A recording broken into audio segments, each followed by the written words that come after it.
I never thought I would become this woman, the kind of woman who destroys her own life with her own hands, who sets fire to everything she built and then stands in the ashes wondering how it all went wrong. But here I am, sitting alone in a small apartment that smells like fresh paint and broken dreams, writing this confession not because I deserve sympathy, but because I need the world to know the grass is not greener on the other side. Sometimes, the grass on the other side is poisoned, and by the time you realize it, you've already swallowed enough to kill everything good inside you. My name is Catherine, and I am 52 years old. 1 year ago, I had everything: a beautiful home in the suburbs, with a garden that bloomed with roses every spring, a husband named Michael who had loved me faithfully for 17 years, 2 children, Nima, who was 15, and Thomas, who was 12, who looked at me like I was their whole world. I had stability. I had security. I had a man who never once raised his voice at me, who brought me coffee every morning, who held my hand during movies, even after all those years, and I threw it all away for a ghost. Looking back now,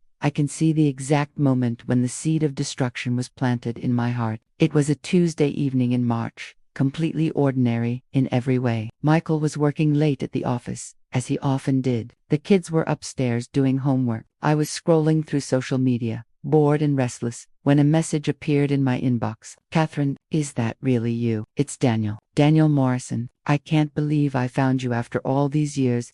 Daniel Morrison." The name hit me like a freight train, pulling me back through decades of memories to a time when I was young and reckless, and believed that love was supposed to feel like standing in the middle of a hurricane. Daniel had been my first love, my college sweetheart, the man I had given my virginity to at 19 years old in the back of his old Chevrolet while rain pounded against the windows. We had been together for 3 years. 3 years of passion so intense it left bruises on my soul. But Daniel had been wild, unpredictable. He drank too much, partied too hard, and had dreams that changed with the direction of the wind. When I was 22, I made the painful decision to walk away from him, because I knew that loving Daniel Morrison would eventually destroy me. It was the hardest thing I had ever done, and for years afterward, I wondered if I had made a mistake. Then I met Michael. Sweet, steady, reliable Michael. He was everything Daniel was not. He showed up when he said he would. He had a plan for his life and the discipline to follow it. He didn't make my heart race the way Daniel had,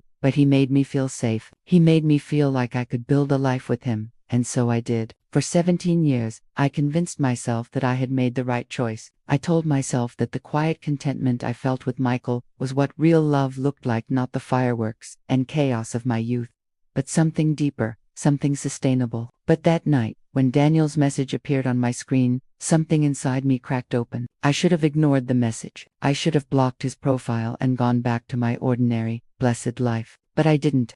Instead, I replied, and with those few typed words, I set in motion a chain of events that would destroy everything I held dear. At first, it seemed harmless. We exchanged messages, catching up on the decades that had passed since we last saw each other. Daniel told me about his life. He had been married twice, divorced twice, and had no children. He had traveled the world, started businesses, failed, succeeded, and failed again. His life sounded like an adventure novel compared to my quiet suburban existence. "I've never stopped thinking about you, Catherine," he wrote one night, about 3 weeks into our correspondence. "You were the one who got away. Letting you go was the biggest mistake of my life. I should have shut it down right there. I should have told him about my husband, about my children, about the life I had built. But instead, I felt something flutter in my chest, something that had been dormant for so long I had forgotten it existed. It was excitement. It was desire. It was the intoxicating feeling of being wanted, truly wanted, by someone who used to know me when I was young and beautiful and full of possibilities. Michael and I had fallen into a routine over the years. We were more like roommates than lovers. He came home exhausted from work, ate dinner in front of the television, and fell asleep by 9 o'clock. On weekends, he mowed the lawn, fixed things around the house, and watched sports. We hadn't made love in months. He hadn't told me I was beautiful in years. I convinced myself that my dissatisfaction was his fault. I told myself that if Michael had paid more attention to me, if he had tried harder to keep the romance alive, I wouldn't have been so vulnerable to Daniel's advances. It was easier to blame him than to admit the truth, that I was choosing to entertain another man's affections. that I was actively nurturing something that could only lead to destruction. The messages became more frequent, more intimate. Daniel started calling me late at night, when Michael was asleep, and we would talk for hours about everything and nothing. He told me about his regrets, about how he had changed, about how losing me had taught him the value of true love. He painted a picture of himself as a reformed man, a man who had learned from his mistakes and was finally ready for the kind of deep, committed love he had been too immature to handle in his youth. And I believed him because I wanted to believe him. 6 months after that first message, I met Daniel in person. He was in town for business, he said, and asked if we could have lunch. Just lunch. Just two old friends reconnecting. I lied to Michael for the first time in our marriage. I told him I was meeting a girlfriend, and I drove to a restaurant across town with shaking hands and a heart pounding with a mixture of guilt and anticipation. When I saw Daniel walk through the door, something inside me caught fire. He had aged. Of course we both had, but he still had those piercing blue eyes, that confident stride, that smile that seemed to promise adventure and danger in equal measure. He looked at me like I was still the 19-year-old girl he had fallen in love with, and for a moment, I felt like her again. We didn't just have lunch. We talked for 4 hours, our drinks going cold as we leaned across the table, toward each other, our knees touching underneath. When he walked me to my car, he kissed me, and I kissed him back. That kiss broke something inside me. Or maybe it broke something open. I wasn't sure which. All I knew was that I drove home that day feeling more alive than I had felt in years. I walked into my house, looked at the family photos on the walls, at the comfortable furniture Michael and I had picked out together, at the evidence of the life we had built, and I felt nothing but a desperate need to escape. The affair began in earnest after that. Secret meetings, hotels across town, lies upon lies. I became a stranger to myself, someone capable of looking her husband in the eye and telling him she loved him, while counting the hours until she could be in another man's arms. But it wasn't just the physical aspect that drew me in. It was the way Daniel made me feel special, desired, understood. He listened to me in a way that Michael seemed to have forgotten how to do. He asked about my dreams, my fears, my secret thoughts. He made me feel like I was the center of his universe, like everything else in his life paled in comparison to the time we spent together. Looking back now, I can see how carefully he played me. Every word, every gesture was designed to make me fall deeper under his spell. But at the time, I was blind to everything except the intoxicating feeling of being in love again. The affair lasted 8 months before I made the decision that would ruin my life. Daniel had been pushing me to leave Michael, to choose our love over my marriage, to take a leap of faith and start a new life with him. "We've been given a second chance, Catherine," he would say, holding me in hotel rooms that smelled like cheap air freshener and betrayal. "How many people get that? We were meant to be together. We just met at the wrong time. But now the universe is giving us another opportunity. Don't throw it away because you're afraid." I was afraid. I was terrified of hurting Michael, of disrupting my children's lives, of walking away from everything I knew. But Daniel had planted a seed in my mind, and it grew with every passing day. What if this was my last chance at true happiness? What if I spent the rest of my life with Michael, content but never truly alive? What if I looked back at 80 years old and regretted that I never had the courage to follow my heart? I convinced myself that I was being brave. I convinced myself that my children would ultimately want their mother to be happy, even if it meant breaking up the family. I convinced myself that Michael would recover, find someone else, move on with his life. I told Michael about the affair on a Sunday evening in November. The kids were at friends' houses, and we were alone in the kitchen, the remnants of a dinner neither of us had eaten growing cold on our plates. I remember every detail of that moment. The way the light from the setting sun cast long shadows across the floor, the sound of a dog barking somewhere in the neighborhood, the look on Michael's face when the words left my mouth. He didn't yell. He didn't throw things or call me names. He just sat there, his face going pale, his hands gripping the edge of the table so hard, his knuckles turned white, and then he looked at me with an expression I will never forget as long as I live, a look of such profound hurt and bewilderment that it seemed to cut right through me. "Why?" he asked, his voice barely a whisper. "What did I do wrong? I tried so hard to make you happy, Catherine. I gave you everything I had." I didn't have an answer for him. I tried to explain, to make him understand that it wasn't about him, that I had simply found something with Daniel that I couldn't ignore. But the words sounded hollow even to my own ears, and I could see that each one landed on him like a physical blow. Telling the children was even worse. Emma screamed at me, called me selfish, said she would never forgive me. Thomas didn't say anything at all, he just cried silently, his whole body shaking. And somehow that was more devastating than any words could have been. They looked at me like they didn't know me anymore. Like the mother they had trusted and loved had been replaced by a monster. I moved out of our home and into Daniel's apartment, carrying with me the guilt and grief of what I had done. But I told myself it would be worth it. I told myself that once the dust settled, once everyone had time to adjust, they would see that I had made the right choice. Daniel and I would build a beautiful life together, and eventually, my children would understand. I was so naive. The first cracks appeared almost immediately. Living with Daniel was nothing like the fantasy I had constructed in my mind during our affair. The hotel rooms and secret meetings had been exciting, intoxicating, but real life with Daniel was something else entirely. He was messy. He left clothes on the floor, dishes in the sink, empty bottles on every surface. He stayed out late without telling me where he was going, and came home smelling like alcohol and cigarettes. He was moody and unpredictable, charming one moment and cold the next. All the qualities I had fallen in love with in my youth. His spontaneity, his recklessness, his refusal to be tied down now, seemed less romantic and more alarming. I tried to talk to him about it, to express my concerns, but he brushed me off. "You're being controlling," he would say. "I thought you were different, Catherine. I thought you understood me. Maybe you've been with boring Michael for too long."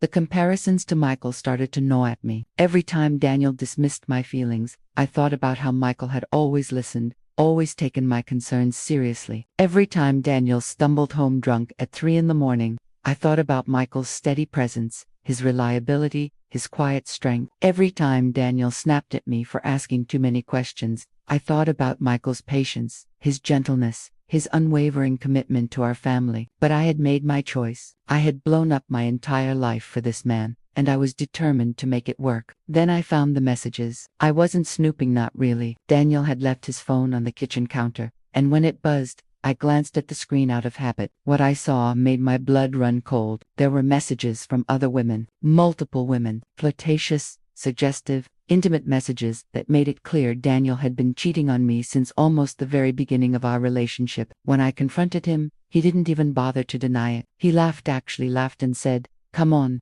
Catherine, you didn't really think I would change, did you? You knew who I was when you left your husband for me. Don't act surprised now."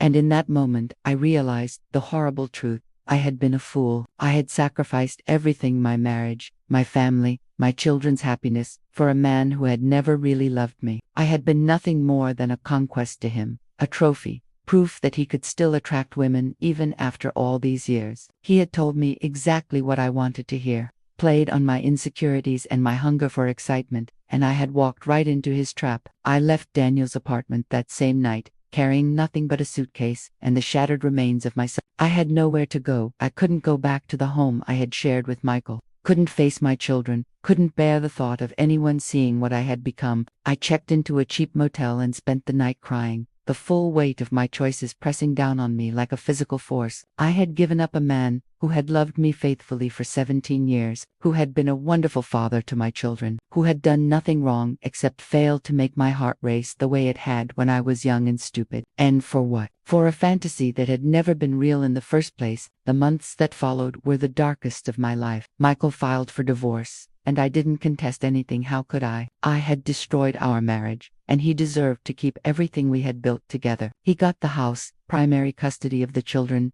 and most of our savings. I took only what I needed to survive. But the material losses were nothing compared to the emotional devastation. Emma refused to speak to me for 3 months. When she finally did, it was only to tell me how much I had hurt her, how she felt betrayed, how she struggled to trust anyone now, because if her own mother could lie so how could she believe anything anyone said? Thomas was quieter about his pain, but I could see it in his eyes every time I picked them up for my court-appointed weekend visits. A wariness, a distance, a wound that might never fully heal. Michael remarried last month. I heard about it from Emma, who mentioned it almost casually during one of our visits, not realizing that each word was a knife in my heart. His new wife is younger than me, kinder than me, and by all accounts, She makes him incredibly happy. She gets to live in my house, sleep in my bed, be a stepmother to my children. I want to hate her, but I can't. She hasn't done anything wrong. She is simply living the life I threw away. I am writing this from my small apartment, the one I rented after the divorce was finalized. It's clean and functional, but it feels empty in a way that has nothing to do with furniture. I go to work every day, come home every evening, and spend my nights alone with my thoughts. People ask me sometimes if I've started dating again, if I'm open to finding love. The question makes me want to laugh and cry at the same time. How can I think about love when I am still trying to understand how I destroyed the best thing that ever happened to me? How can I open my heart to someone new when I can barely stand to look at myself in the mirror? I have learned so much in this past year. Lessons I wish I had understood when they could have actually saved my marriage. I have learned that passion is not the same as love. The excitement I felt with Daniel was real, but it was based on fantasy, on nostalgia, on the thrill of doing something forbidden. It had no foundation, no depth, no capacity to sustain a real relationship. Real love is quieter than passion, but it is also stronger. Real love is choosing someone every day, not because they make your heart race, but because you cannot imagine your life without them. I have learned that gratitude is a choice. For years, I took Michael for granted. I focused on what was missing in our marriage, the excitement, the romance, the spontaneity instead of appreciating what we had. I looked at our comfortable routine and saw boredom instead of stability. I looked at his reliability and saw predictability instead of devotion. I was so busy longing for what I didn't have that I forgot to cherish what was right in front of me. I have learned that the grass is not greener on the other side. It's greener where you water it. Every relationship requires effort, attention, and care. If I had put half the energy into my marriage that I put into my affair with Daniel, Michael and I might have rekindled our own spark. Instead, I poured all my emotional resources into something destructive while letting my marriage wither from neglect. And I have learned that some mistakes cannot be undone. No matter how much I wish I could go back and make different choices, I cannot undo the pain I have caused. I cannot erase the look of betrayal in my children's eyes. I cannot give Michael back the years he spent loving a woman who did not deserve him. All I can do is carry the weight of my regret and try, somehow, to become a better person because of it. If you are reading this and you find yourself in a situation similar to the one I was in and happy in your marriage, tempted by an old flame or a new attraction, convinced that happiness lies somewhere outside your current life, please, I am begging you, learn from my mistakes. Talk to your spouse. Tell them how you're feeling. Go to counseling. Put in the work. Do everything in your power to fix what is broken before you decide to walk away. Because once you cross certain lines, you cannot uncross them. Once you betray someone's trust, you cannot unbetray it. Once you shatter your family, you cannot put the pieces back together the way they were. I thought I was choosing happiness when I left Michael for Daniel. I thought I was being brave, following my heart, taking a chance on love, but I was not brave, was a coward. I was running away from the hard work of maintaining a long-term relationship, chasing the easy high of new romance, convincing myself that I deserved more than what I had. The truth is, I had more than I deserved. I had a faithful husband, beautiful children, a comfortable home, and a life full of blessings, and I threw it all away for nothing. Now, I am alone. My children love me, but they will never fully trust me again. My ex-husband has moved on and found happiness without me. The man I destroyed my life for turned out to be exactly who he had always been, a charming liar incapable of real love. And I am left with nothing but regret. If my story can stop even one person from making the same mistake, then perhaps some good will come from my suffering. Perhaps my pain can serve as a warning to others, a cautionary tale about the dangers of romanticizing the past and taking the present for granted. Don't be like me. Cherish what you have while you still have it, because once it's gone, you will spend the rest of your life wishing you could get it back.